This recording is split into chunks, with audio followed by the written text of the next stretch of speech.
Welcome, everyone, to another deep dive. Before we even really get into the introduction today, do us a quick favor and just hit that like button and subscribe to the channel right now. Yeah, you're definitely going to want to be subscribed for this one. Exactly. We have got an incredibly intense, highly detailed exploration lined up for you today, and you are not going to want to miss any of the content we put out here. Today, we are bringing you an exclusive review and analysis of a highly provocative new ebook. Highly provocative is putting it mildly, I think. Right, yeah. It's titled Submission, Female Islamism, and it's by Conrad Riker.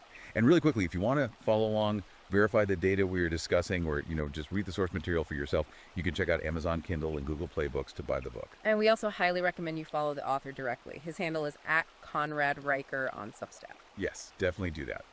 So jumping in, this text, it is a massive, densely packed book. It covers just an enormous amount of ground. He's drawing from evolutionary biology, historical analysis, complex legal frameworks, and tons of global sociological data. The scope of what the author is attempting to synthesize here is genuinely staggering.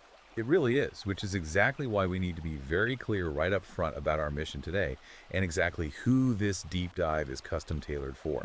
Because if you are someone who is interested in the men's rights movement, or if you follow the manosphere, or if you simply want a deep alternative understanding of how modern institutions evolved. And specifically how they were allegedly captured by feminist and Marxist ideologies. Right, exactly. If that's you, this book is an absolute must-read. The author has designed this text to basically function as both a wake-up call and a survival manual for men trying to navigate the modern structural landscape. And that specific focus brings us to a mandatory, frankly crucial disclaimer that we just have to establish with you before we venture any further into this material. Yeah, we have to lay the ground rules.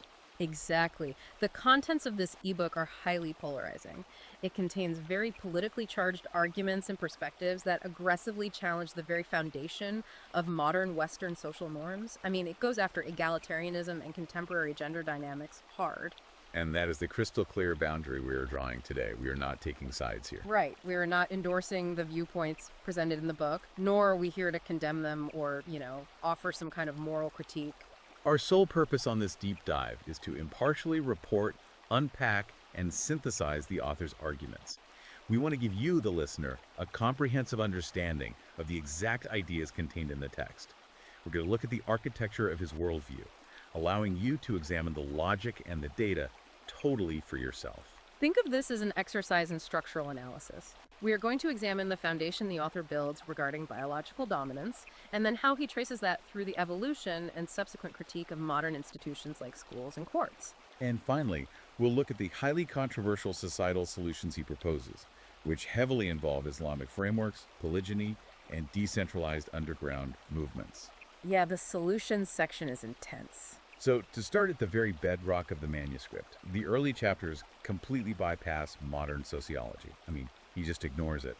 The text comes out of the gate with a core premise that really sets the stage for every subsequent argument, and that premise is that male leadership, according to the author, is absolutely not a social construct. Right, he argues it is pure, unadulterated biology. The phrasing he uses in the text is quite stark. He basically says that biology doesn't care about your feelings, it only cares about survival. And the methodology he uses to establish this is fascinating because he relies heavily on primatology and anthropology rather than, say, modern psychological surveys. Right. For instance, he devotes a really significant amount of space to Jane Goodall's famous observations of a chimpanzee named Frodo. Oh yeah, the Frodo stuff is wild. It is. The text notes that when Frodo ruled the Gombe Strom Reserve, he didn't achieve that position through consensus building, right? Or empathy. He maintained absolute order through sheer physical presence, intimidation, and the strategic formation of male coalitions. Basically, the argument being made here is that in the primate world from which humans evolved, obviously leadership is inevitably established by the strongest, most aggressive males, specifically those with the highest testosterone levels. Exactly, and the book draws a direct, unbroken line from those primate observations right to the dawn of humanity, pulling heavily from hunter-gatherer burial records. Yeah, the author claims that archaeological evidence consistently shows high-status males being buried with weapons, indicating very clear command and martial roles. While female burials, by contrast, often show signs of deep community respect or ceremonial importance, but the text argues they rarely, if ever, indicate that women held positions of martial command or ultimate societal authority. For the author, this is empirical proof that patriarchy wasn't some artificial ideology cooked up in a smoky boardroom to oppress women. He frames it as the mechanism of natural selection in action. And if we follow that thread into the modern era, the text places an immense, almost foundational focus on testosterone itself. Right. He doesn't just view it as a hormone responsible for muscle mass. Not at all. He views it as the biological fuel that gives human beings the capacity to face catastrophic failure and make hard, incredibly unpopular decisions. And to illustrate this point in a contemporary setting, the book draws this really stark, detailed contrast between two major Silicon Valley figures, Elizabeth Holmes, the founder of the disgraced blood-testing startup Theranos, and Peter Thiel, the co-founder of PayPal. That comparison takes up a fascinating portion of the text. The argument posits that Elizabeth Holmes essentially attempted to counterfeit male strength. Yeah, he talks about how she artificially lowered her vocal register. Right. And adopted the utilitarian uniform of black turtlenecks to mimic Steve Jobs, projecting this impenetrable stoic aura. But the crucial difference, according to the author, emerged when the company faced an existential crisis. When the technology failed. Exactly. The text argues that Holmes didn't pivot or restructure. She hid, she relied on emotional manipulation, and she lied to investors. And the author then contrasts that failure with the early days of PayPal under Peter Thiel, because PayPal faced massive, near-fatal stumbles early on, right? Including catastrophic issues with fraud and the Russian mafia. Yeah, and instead of hiding, the text points out that Thiel faced the failures head-on.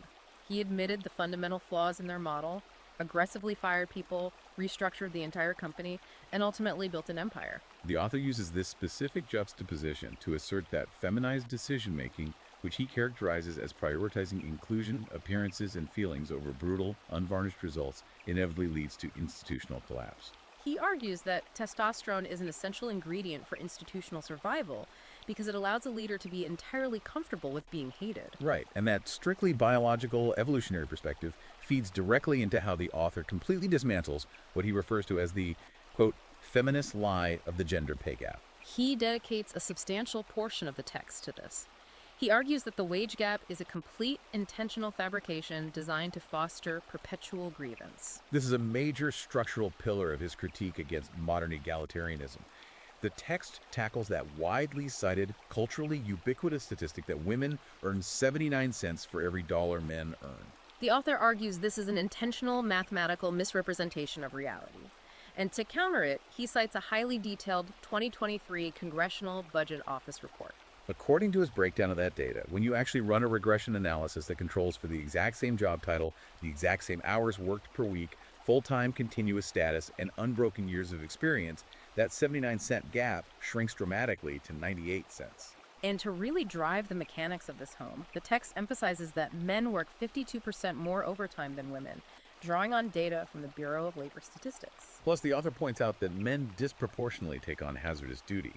Jobs on deep-sea oil rigs, commercial logging, underwater welding. Jobs which carry high mortality rates and therefore command massive premium pay. The book uses a very specific, memorable analogy here to illustrate how statistical averages obscure individual reality. I love this analogy. Yeah, the author asks you to imagine a female cardiothoracic surgeon who earns $500,000 a year. Now, picture a male pediatrician who earns $470,000 a year. Right. In this scenario, the woman is earning significantly more than the man. And the underlying logic of that analogy is that behavioral choices, risk tolerance, and biological priorities, not systemic, invisible sexism dictate aggregate pay disparities.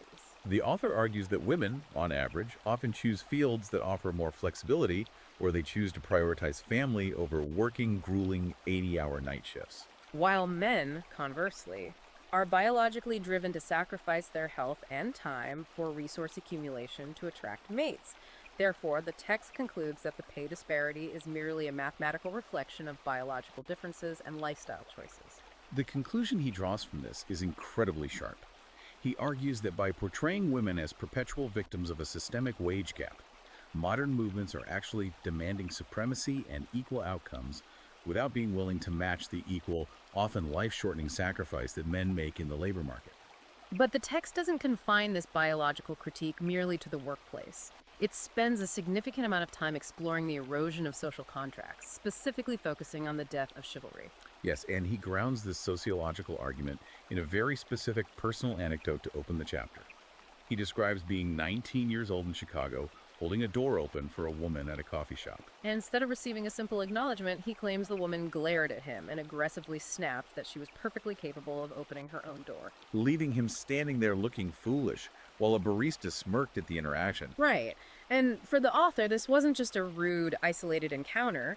He frames it as a symbolic realization that being a traditional gentleman is no longer rewarded by modern society. It is actively, culturally punished. To back up that cultural shift with data, he points to a YouGov poll claiming that 82% of men under the age of 30 now refuse to open doors, offer their coats, or intervene in minor disputes because they are terrified of being labeled toxic, patronizing, or creepy. But what is most fascinating about this section is how he dives deep into the medieval historical context of chivalry to prove that its original intent was never about oppressing women, which is, the common modern critique. He references the 1139 Council of Clermont. The inclusion of the Council of Clermont is a vital piece of his historical architecture here. Yeah, the author asserts that chivalry was never invented to place women on a restrictive, patronizing pedestal. If you look at the historical context of the 12th century, Europe was incredibly violent and chaotic. Chivalry was conceived as a blood-forged social contract designed to stop heavily armed, highly aggressive men from simply pillaging, murdering, and taking whatever they wanted by force. Exactly. Knights swore sacred oaths to protect women, the clergy, and the peasantry. The author argues this code was literally the thin red line between civilized order and total, brutal anarchy. And the text argues that modern sociology has completely misunderstood this survival mechanism. By attacking what academics now call benevolent sexism, which is the sociological term used to describe men opening doors, paying for dates, or acting as protectors, the author claims society has actively destroyed the very social glue that kept the worst impulses of men in check. That is exactly the author's point. He calls benevolent sexism a linguistic trap. His logic dictates that if every positive, protective male behavior that acknowledges biological differences is treated with suspicion or hostility, men will simply disengage. They will stop policing their own behavior. And more importantly, they will stop policing the behavior of predatory men. To substantiate this claim, the text points to modern Europe. The author cites statistics claiming that since Berlin implemented aggressive, progressive policies in 2015, including campaigns that criminalized unwanted flirtation and sought to erase traditional gender dynamics in public spaces, reports of public sexual harassment and assaults on public transit have actually risen by 300%. The stark conclusion of this section is that when you dismantle the natural biological order of chivalry, you do not achieve a utopian freedom. You get chaos, a rise in opportunistic predators, and widespread societal paranoia. Right. So if we accept his premise that biology dictates male leadership and that chivalry was the vital social contract keeping chaos at bay, the natural next question the book asks is, what happens when those elements are systematically hunted down and removed from our modern institutions? And that perfectly transitions the text into an intense critique of how schools, courts, and corporations have been fundamentally altered. The author's critique of the modern education system is relentless. He views the contemporary classroom not as an environment of genuine learning or intellectual exploration, but as a highly controlled behavior modification lab. According to the text, natural male traits such as physical competitiveness, high kinetic energy, and the deeply ingrained instinct to establish hierarchies are no longer viewed as normal developmental stages. Instead, they are treated by predominantly female teaching staffs as symptoms of a psychological disease that must be heavily medicated and cured. And he brings some incredibly heavy, sobering data to back up this claim of institutional hostility toward boys. He points out that male college enrollment has absolutely plummeted by 40% since the year 2000. He also takes direct aim at the legacy of Title IX, while acknowledging it was originally sold to the public as a way to boost female athletic participation. He argues its practical application effectively gutted male sports programs due to proportionality requirements. He notes that the percentage of high school boys participating in sports dropped from 68% in 1980 down to just 41% today. This demographic shift raises a crucial question within the framework of the book. If boys are being pushed out of competitive physical arenas, what is replacing that culture? The author argues that boys are being subjected to a process of psychological disarmament.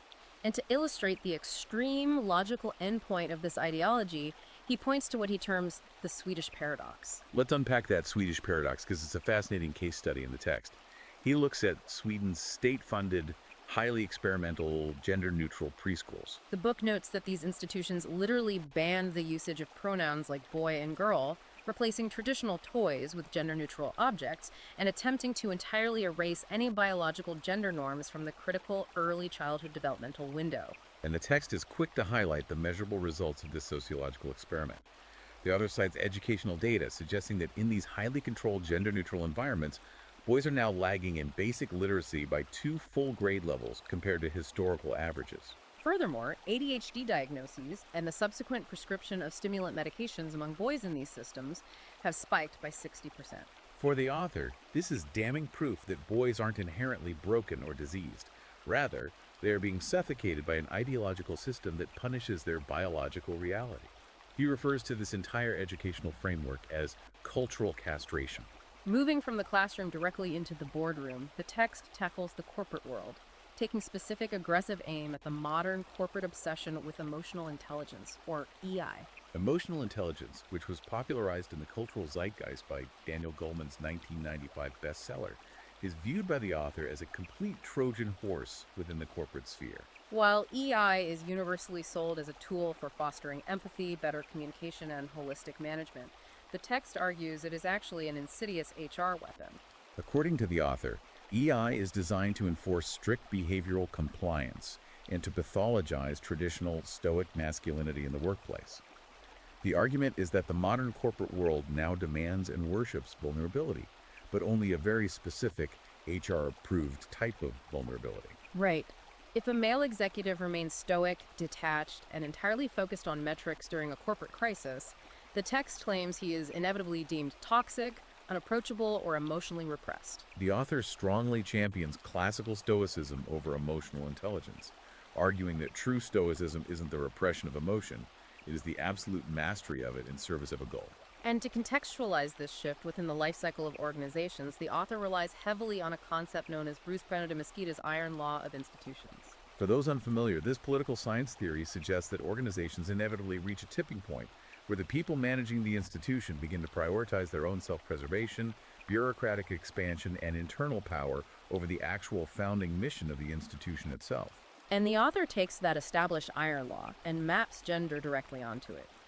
He claims that institutions that become dominated by female leadership or feminine HR principles like modern universities or sprawling NGOs inevitably fall victim to this law. They begin to prioritize infinite bureaucracy, emotional safety, and diversity initiatives over actual innovation. He contrasts that with male-led, engineering-focused institutions like SpaceX or early Apple, which he claims ruthlessly prioritize conquest, tangible output, and empirical results over the feelings of their employees. The ultimate contemporary case study he provides to solidify this point is Elon Musk's highly controversial takeover of Twitter. Yes. The author frames Musk's actions specifically walking into Twitter headquarters and terminating roughly 80% of the global staff over a single weekend, not as the erratic disaster the media portrayed it as, but as a necessary, brilliant demolition of emotional bureaucracy.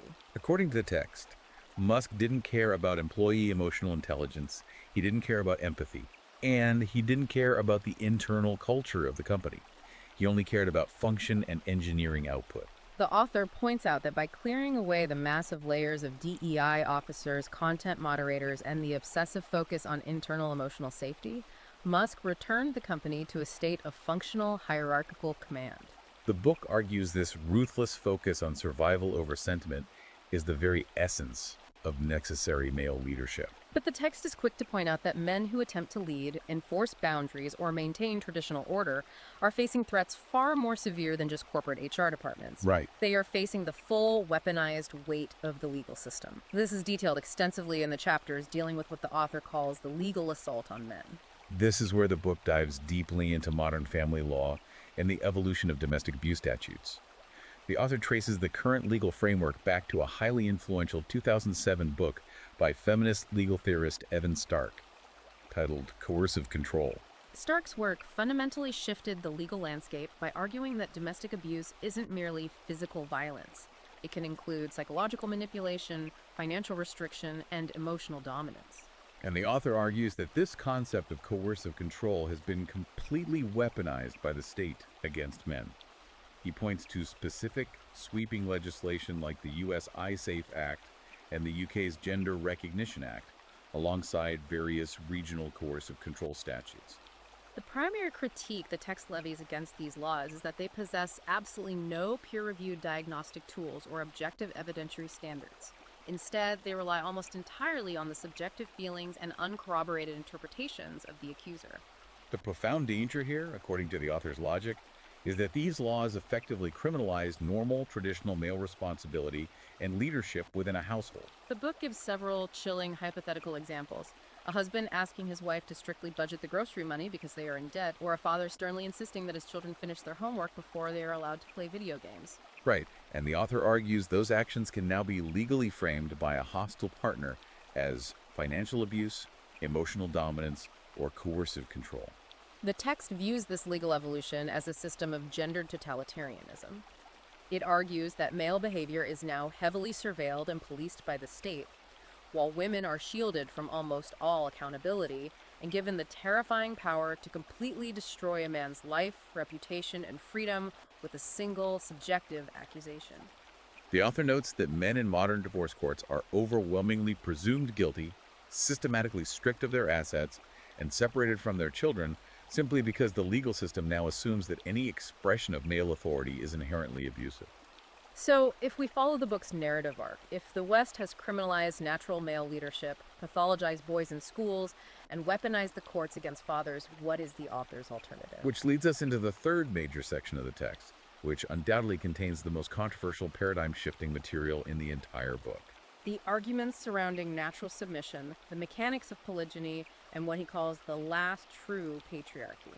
The author certainly does not shy away from controversy here. He presents the explosive claim that women, on a fundamental biological level, naturally desire submission, and that forcing the modern concept of egalitarianism upon them actively damages their psychological well-being because it goes against their evolutionary hardwiring. The phrase he uses is that submission isn't oppression, it is neurochemical bliss. And to attempt to prove this, he utilizes a mix of sociological history and modern neuroscience. First, he examines the historical failure of forced egalitarianism, specifically looking at the commune movements in the West. He focuses heavily on Twin Oaks, a famous 1970s intentional community in Virginia that explicitly and aggressively tried to erase all gender roles. In this commune, men were socially forced to perform emotional labor, suppress any dominant instincts, and share all leadership equally. The text claims the ultimate result of this experiment was total societal dysfunction, deep-seated resentment, and a collapse of community cohesion. The author's interpretation is that the men felt completely neutered and aimless, while the women, stripped of strong, decisive male leadership, felt profoundly unsafe and anxious. The book then contrasts that failed Western sociological experiment with the enduring stability of strict patriarchal societies. He points to the United Arab Emirates, noting its incredibly high GDP per capita, its virtually non-existent crime rate, and its ranking as one of the most socially stable nations on Earth. The author argues this stability isn't in spite of their strict adherence to male guardianship laws, but precisely because of them. And to ground these sociological observations in hard science, the author references a fascinating 2021 neuroimaging study conducted at the University of Zurich. According to his detailed interpretation of the brain scans in this study, when women willingly defer to established male authority in decision-making scenarios, the reward and pleasure centers of their brains visibly light up, releasing dopamine and serotonin. Conversely, when the study forced women to actively challenge male leadership or take on the dominant burden of the decision themselves, stress regions like the amygdala aggressively activated, causing significant spikes in cortisol, the body's primary stress hormone. The author pairs that human neuroimaging data with a return to Franz de Waal's chimpanzee studies. He points out that female chimps actively and consistently seek out the strongest, most dominant, and often most aggressive males for physical protection and superior genetics. The rhetorical question the text poses is this: why are we supposed to believe that human women, who share roughly 98% of their DNA with these primates, somehow evolved to desire the exact opposite? A weak, overly empathetic, submissive male partner. The author posits that deep down in their evolutionary programming, women crave strict order and unwavering leadership. He argues that the modern feminist project has left women chronically anxious, heavily medicated with antidepressants, and deeply isolated, precisely because it forces them to fight a daily war against their own biological nature. And this biological argument serves as the foundation for the author's strong endorsement of traditional Islam. Yes, for the author, traditional Islam is viewed not just as a religion, but as the absolute last remaining ideological fortress that honestly acknowledges biological reality and unapologetically maintains necessary male authority. He frequently cites specific scripture, notably Quran 4.34, which designates men as qawwamun, a term that translates to the protectors, maintainers, and financial providers of women. The text is careful to argue that this concept of qawwamun isn't about arbitrary abuse or tyranny. It's about a divine and biological decree of necessary order. The author uses this framework to aggressively challenge the prevailing Western media narratives which portray Muslim women as being uniformly oppressed by these structures. To support this counter-narrative, he brings up a comprehensive 2023 poll conducted by Gammon, an independent research group focusing on Iran. This poll is a critical data point for his argument. While Western media coverage of Iran focuses almost exclusively on anti-hijab protests and systemic rebellion, the author notes that this extensive internal poll showed that 64% of Iranian women actually actively support the mandatory wearing of the hijab. The author's interpretation of this data is profound. He argues that these women view the hijab and the patriarchal structure it represents not as a tool of oppression, but as an essential shield. He claims it protects them from the relentless, hyper-competitive, deeply superficial sexual marketplace that completely exhausts Western women. In the author's view, traditional Islamic structures offer women profound psychological relief from the impossible modern demands of having to be ruthless corporate breadwinners, perfect maternal caregivers, and flawless sexual objects all at the exact same time. And that concept of the sexual marketplace leads us directly into what is undoubtedly the most provocative chapter of the entire manuscript. The author takes his arguments regarding biological male dominion to their ultimate logical conclusion, an extensive defense of polygyny, exploring why, in his words, one wife is never enough for a high-value man. The author's core thesis here is that mandatory state-enforced monogamy is an entirely unnatural state. He argues it is a system artificially imposed upon highly successful men by governments that are fundamentally terrified of unchecked masculine power and wealth accumulation. He approaches the defense of polygyny from two distinct angles: evolutionary biology and macro-societal stability. On the biological front, the text draws heavily on David Buss's landmark 1994 book, The Evolution of Desire. The author points out that Buss's research, which spanned 37 distinct human cultures, proves beyond a shadow of a doubt that men are biologically hardwired to seek multiple sexual partners in order to maximize their genetic reproductive potential. The book frames polygyny not as some immoral hedonistic quirk, but as nature's explicit intended blueprint for male success. But where the author really pushes the envelope is his assertion that polygyny actually creates vastly superior outcomes for women and for society as a whole. To support this highly counterintuitive claim, he cites a 2020 World Health Organization report focusing on specific regions of West Africa where polygyny remains a common, culturally accepted practice. The author highlights data from this report claiming that clinical female depression rates in these polygynous societies are actually 40% lower than the rates found in strictly monogamous Western nations. When I first read that statistic in the text, it seemed completely paradoxical.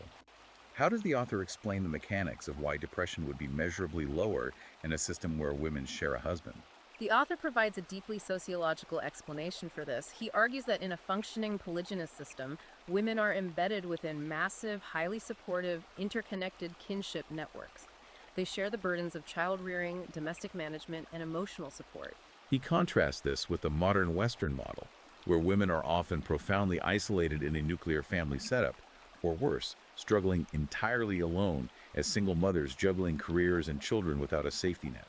Furthermore, the book argues that polygyny completely destroys modern feminist leverage by mathematically reintroducing intense, merit-based competition among women. The text claims that if high-value, resource-rich men have the legal and cultural option to simply marry multiple women, they no longer have to tolerate emotional blackmail, constant nagging, or the looming ruinous threat of a modern Western divorce. Exactly. The author argues that in a polygynous dynamic, the wives must constantly compete based on their actual ability to provide peace, raise strong, respectful children, and support the overarching mission of the husband.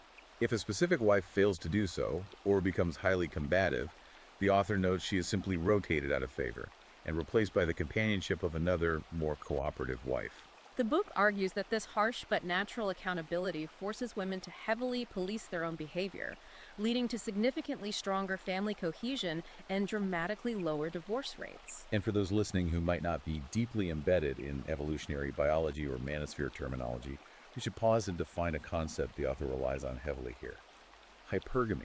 Hypergamy is the biological and sociological tendency for women to seek out and marry men who are of higher status, higher wealth, or higher physical dominance than themselves. The author argues that polygyny perfectly satisfies female hypergamy, because instead of settling for a low-status monogamous man, multiple women can share the resources and genetics of an apex high-status male. And the author believes this dynamic solves massive existential societal crises. To prove this, he points to the modern incel phenomenon in the West. Incels, or involuntarily celibate men, are a growing demographic of low-status men who are entirely locked out of the dating market and who often harbor deep, dangerous resentments toward society. The author contrasts this Western crisis with China's looming demographic disaster of 30 million bare branches unmarried men who literally cannot find partners due to the systemic gender imbalances caused by the historical one-child policy. The book claims that in robustly polygynous societies, there is effectively no incel crisis. The author points to the Maasai chiefs in Kenya as a prime example. These high-status chiefs successfully manage massive wealth and multiple wives. The text argues that in these societies, the high-status men absorb the women into stable, well-resourced familial units. The lower-status men are forced to either dramatically improve their value through hard work and martial prowess to earn a wife, or they submit to the hierarchy. Either way, the author argues it maintains strict social order and prevents the chaotic, violent resentment we see brewing in isolated Western men. He literally refers to polygyny as the nuclear option against feminist ideology, precisely because it completely shatters the fundamental illusion that men must beg for intimacy, compromise their boundaries, or ask for state permission to reproduce and build a dynasty. So, the author has meticulously painted this stark, unyielding contrast between the chaotic, medicated reality of Western egalitarianism and the highly structured biological order of Islamic and patriarchal systems. This framing perfectly transitions the text into its fourth section, which relies heavily on global data to analyze what he terms the collapse of the West versus patriarchal resilience. The author uses extensive global economic and demographic data to argue that the West is essentially, and perhaps irreversibly, following the historical trajectory of fallen empires. To illustrate the endgame of progressive policies, he uses Japan as his ultimate terrifying cautionary tale. He doesn't view Japan as the high-tech economic miracle it was once touted as. He views it as a dying society, suffocated by imported feminist policies. The statistics he pulls to illustrate the decline of Japan are incredibly bleak. He notes that Japan's birth rate has plummeted to a catastrophic 1.2 children per woman, which is far below the population replacement rate. He describes how rural infrastructure is collapsing and entire villages are becoming literal ghost towns. He points specifically to the sociological phenomenon of karoshi, which translates to death by overwork. He describes a culture where the traditional male salaryman is physically and psychologically crushed by his corporate obligations, yet receives absolutely no respect, authority, or legacy when he returns home. The author doesn't blame this collapse on mere economic stagnation. He blames it directly on the Gender Equality Bureau, which was established by the Japanese government in 1999 and modeled heavily on Western feminist ideals.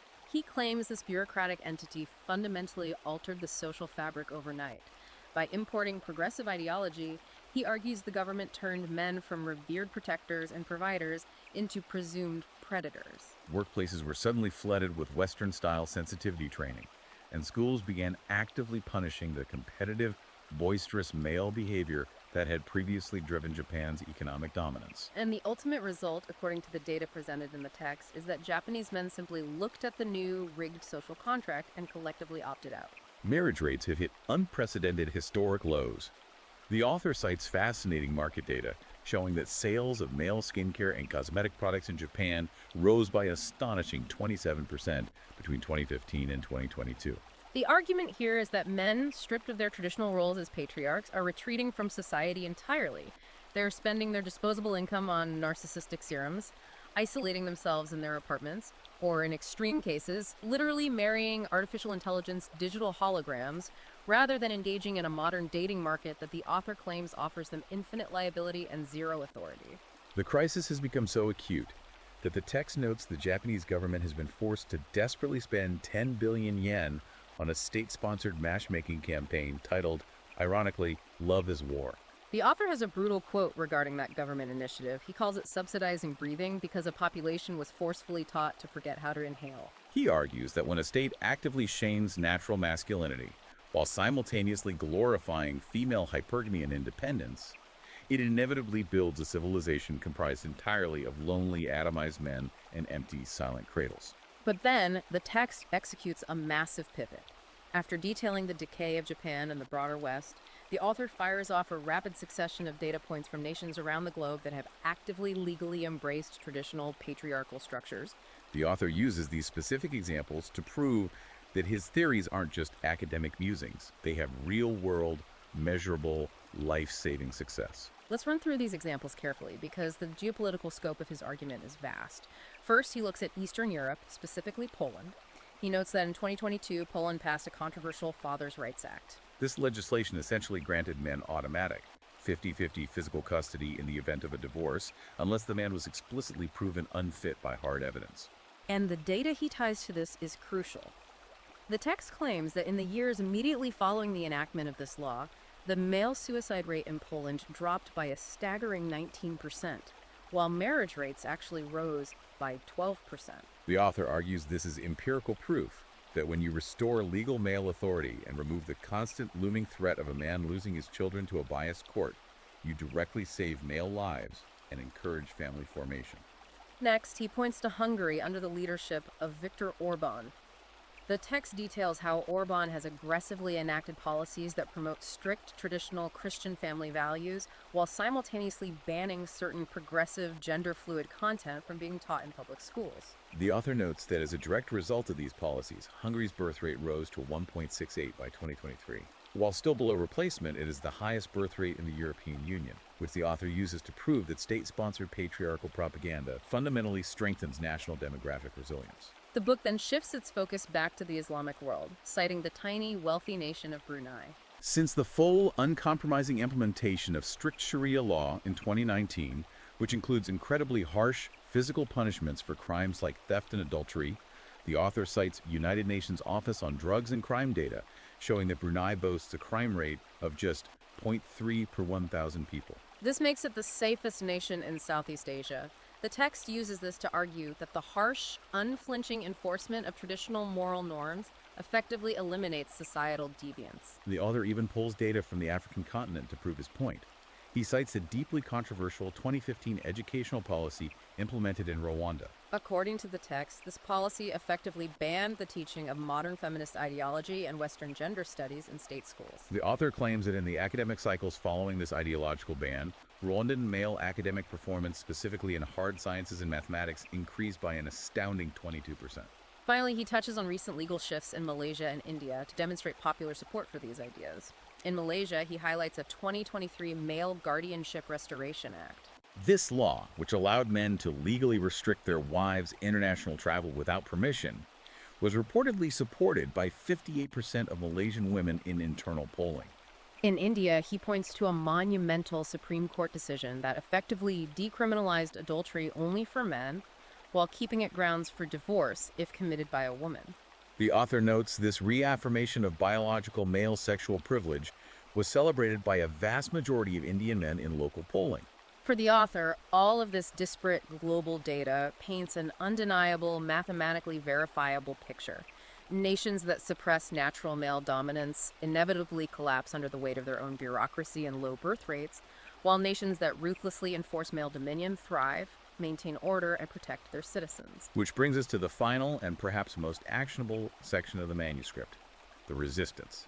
If the author believes the West is actively collapsing, what exactly are the men who recognize this reality supposed to do about it? The author's prescription for men living in the West is highly specific and twofold. First, completely disengage from the corrupt economic and social system, and second, begin building parallel, heavily decentralized structures. This is where he delves deeply into the MGTOW movement in chapter 18. For those unfamiliar with the acronym, MGTOW stands for Men Going Their Own Way. And the text is incredibly careful to draw a massive, bright red line between MGTOW and the incels we discussed earlier. The author says incels are essentially defeated men. They sit around on internet forums blaming women and society for their own lack of biological success. MGTOW, on the other hand, are framed by the author as high-value men who have successfully decoded and outsmarted the modern system. Exactly. The text argues that MGTOW aren't marching in the streets or holding political protests. They are engaging in a silent, devastating strike. They are simply leaving. They actively refuse to marry, they refuse to cohabitate, and they refuse to participate in a consumer economy that the author claims simultaneously mocks their masculinity while relying entirely on their tax dollars to fund female independence and state welfare. The author outlines what he calls the AAA model for these specific men: autonomy, assets, and adventure. He describes vast networks of men who are trading off-grid survival tactics, cryptocurrency investment strategies, and legal frameworks designed to maximize their personal, untouchable wealth while completely minimizing their legal liabilities to the state or to any romantic partners. And the text provides real-world physical examples of this ideological fracture. The most prominent example given is a project known as the Citadel. According to the book, this is a massive real estate project launching in Greece in 2024. It is described as a 300-acre, heavily fortified private enclave governed entirely by blockchain smart contracts, designed strictly for high-net-worth men. The foundational rule of the Citadel is that no women are allowed within its borders under any circumstances. The author doesn't view this as a dystopian retreat. He calls it the necessary evolution of male preservation. But the author is pragmatic enough to know that not every man reading his book has the capital to move to a private, blockchain-governed enclave in the Mediterranean. For the millions of men who must stay behind in Western nations, he envisions the future of masculinity operating as a decentralized, entirely untraceable digital nervous system. This is where he introduces the fascinating concept of stoic cells. The description of these stoic cells reads like something straight out of a guerrilla resistance manual. The author describes them as underground, highly vetted, encrypted groups of men. We are talking about fathers, military veterans, engineers, and mechanics meeting locally in garages, rural barns, and private shooting ranges. They coordinate entirely via heavily encrypted messaging apps like Signal or Telegram, deliberately avoiding all government oversight or digital surveillance. The stated purpose of these stoic cells isn't political violence. It is educational subversion. They exist to train the next generation of boys in real, tangible, historically masculine skills. Complex coding, engine mechanics, classical debate, physical fitness, and wilderness survival. The author argues this underground network is absolutely necessary because the state-run education system is actively trying to neuter these boys. To prove the state's overt hostility toward traditional male bonding, the text cites a piece of legislation from New York, AB 892. Passed in 2023, the author claims this law explicitly banned gender-stereotyped activities in public schools, effectively outlawing traditional Boy Scout-style outdoor survival programs during school hours because they were deemed non-inclusive. The author views laws like AB 892 as definitive proof that the modern state is terrified of masculine independence and self-reliance. In response, he actually developed his own statistical metric within the book called the Masculine Suppression Index, or MSI. This index is designed to track and quantify exactly how hostile different states, corporations, and academic institutions are toward traditional male expression. The stoic cells are presented as his direct physical answer to a rising MSI, a covert way to build unbreakable, highly capable sons entirely outside the reach and indoctrination of the state apparatus. This comprehensive blueprint for resistance brings us to the epilogue of the manuscript, which serves as the author's final, entirely uncompromising call to action for the reader. He distills his entire sprawling thesis down to a single demand that men must immediately stop apologizing for their biological nature. The advice he gives in these final pages is incredibly granular and practical. He tells the listener to start in their own home, establish rigid, unyielding boundaries, and unapologetically reclaim your authority as the patriarch. In the workplace, he instructs men to actively, verbally refuse to participate in corporate diversity training, or what he calls feminist HR rituals, even if it costs them their jobs. Regarding children, he is crystal clear. If your daughter's school brings in progressive, woke speakers or attempts to teach gender fluidity, you must pull her out of that institution immediately, regardless of the logistical difficulty. He urges men to utilize social media networks not to complain or vent, but to aggressively spread these biological truths and challenge the prevailing egalitarian narrative at every opportunity. The author frames this entire endeavor not as a simple cultural shift or a political disagreement, but as a literal existential war for biological survival. He tells his readers that they do not need society's permission to lead. They possess the evolutionary and, in his view, the divine right to dominate, and they must act immediately before the demographic collapse of the West becomes mathematically irreversible. It is a relentlessly intense, highly polarizing text. Whether you agree with the evolutionary biology presented or you find the proposed solutions regarding polygyny and Islamic frameworks completely abhorrent, there's simply no denying the sheer density of the arguments, the historical sweep, and the vast array of global data points that Conrad Riker has assembled in submission.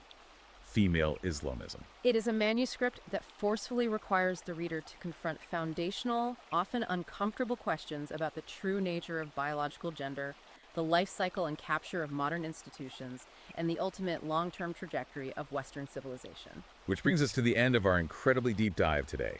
But before we sign off, we always want to leave you with a final provocative thought to mull over on your own, something that builds directly on the architecture of the text we've just explored, but looks just a bit further down the road into the future. Consider the very real phenomenon of the Citadel Project in Greece and the growing network of these underground Stoic cells. If parallel, self-sustaining societies continue to grow and operate completely outside the traditional mainstream institutions, utilizing encrypted communications, untraceable blockchain governance, and sovereign private land to entirely bypass the state apparatus, what does this fracture mean for the future of global societal cohesion? Are we currently witnessing the early, irreversible stages of a permanent splitting of human civilization?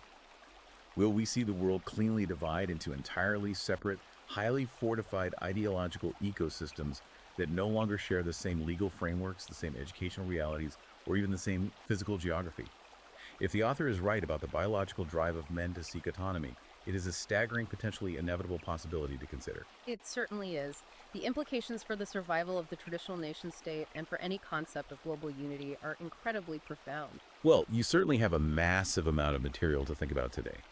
Remember, if you want to verify the data, examine the studies we discussed, or read the source material for yourself, please check out Amazon Kindle and Google Play Books to buy the ebook, Submission: Female Islamism by Conrad Riker.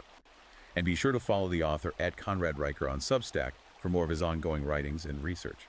We hope we've provided you with a clear, comprehensively detailed, and structurally objective analysis of the text today. Thank you so much for taking this extensive deep dive with us. Please remind yourself to hit that like button and subscribe to the channel right now so you never miss a future exploration. Until next time, keep questioning the narratives, keep learning, and keep diving deep.